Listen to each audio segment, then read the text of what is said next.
High court ने, जम्मू कश्मीर और Ladakh high court ने एक इम्पोर्टेंट जजमेंट जो है वो पास की है और इस जजमेंट की माने तो बहुत सारे लोग जो हैं वो इस जजमेंट के बाद खुश हैं। लेकिन आपको ये जानना होगा ये जजमेंट क्या थी।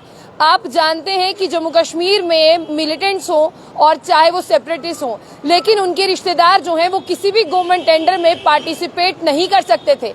लेकिन आज के बाद में ऐसा होगा कि मिलिटेंट और सेपरेटिस्ट के रिश्तेदार जो हैं वो गवर्नमेंट टेंडर में पार्टिसिपेट कर सकेंगे। अब आपको ऐसा लग रहा होगा कि ये कौन से टेंडर है जिनमें ये पार्टिसिपेट नहीं कर पा रहे थे।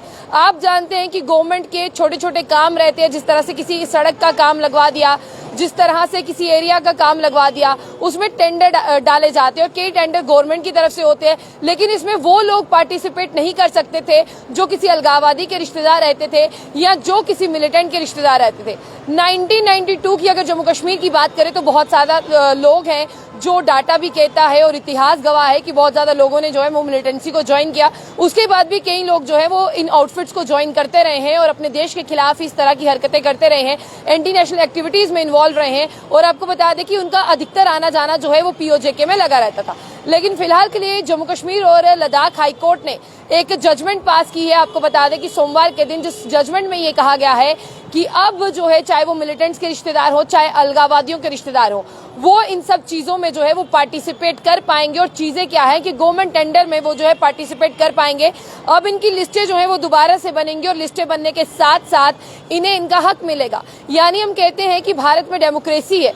इस डेमोक्रेसी में बहुत सारे लोग ऐसे हैं जो कहते हैं कि भैया अगर मेरा रिश्तेदार मिलिटेंट निकल गया या मेरा रिश्तेदार सेपरेटिस्ट निकल गया तो मेरी क्या गलती है, मुझे क्यों मेरे अधिकारों से वंचित रखा जा रहा है। आप कहते हैं राइट टू द आर्टिकल है, यानी जम्मू कश्मीर में रहने वाले क्या पूरे भारत में रहने वाले को अपनी जिंदगी जीने का अधिकार है, राइट टू लिव है, यानी वो जिस तरह से काम करना चाहता है, वो इंडिपेंडेंट है, वो फ्री है, वो कर सकता है। लेकिन अगर हम किसी मिलिटेंट के रिश्तेदार हो गए, अगर हम किसी सेपरेटिस्ट के रिश्तेदार हो गए, हम क्यों इन गवर्नमेंट टेंडर में पार्टिसिपेट नहीं कर पा रहे। इसलिए जम्मू कश्मीर और लद्दाख हाई कोर्ट ने एक इंपॉर्टेंट जजमेंट पास की, जिस जजमेंट में आप इन गवर्नमेंट टेंडर के लिए जो है वो पार्टिसिपेट कर सकते हैं। और जम्मू कश्मीर और लद्दाख हाई कोर्ट ने एक प्ली को जो है क्रैश कर दिया और कहा कि डिपार्टमेंट ऑफ रूरल डेवलपमेंट की तरफ से ये पास किया गया था और पंचायती राज की तरफ से पास किया गया था, जिसमें यह कहा गया था कि मार्च 15, 2023 की अगर बात करते हैं, issued by the commissioner secretary department of rural development Panchayati Raj की अगर हम बात करते हैं, ये जो पिटीशन थी इन्हें जो है खारिज कर दिया गया। और यहाँ पर जो जस्टिस थे संजीव कुमार, उन्होंने इन पिटीशंस को सुना। वो बहुत ज्यादा पिटीशंस को सुन रहे थे,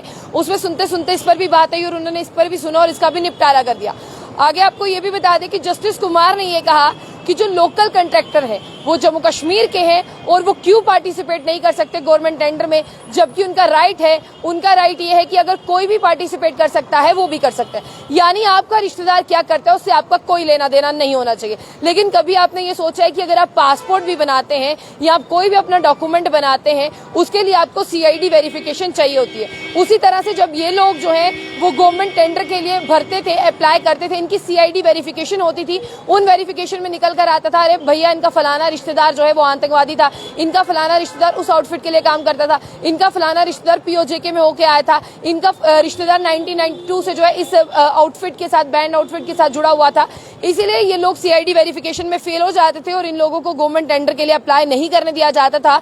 और इतिहास गवाह है कि एंटी नेशनल एक्टिविटीज जो है वो 1990 की अगर बात करें उस दशक में से जो है वो जम्मू कश्मीर में चलती हुई आ रही है। और इन लोगों की भी बात करें 1990 के बाद भी बहुत सारे लोग जो है वो इनमें शामिल हुए। लेकिन फिलहाल के लिए अगर अभी बात करते हैं, अभी जीरो टॉलरेंस फॉर टेररिज्म है, यानी मिलिटेंट्स हो चाहे सेपरेटिस्ट हो, उनके लिए अलगाववादी हो, उनके लिए हमारे इस देश में और जम्मू कश्मीर में कोई जगह नहीं है।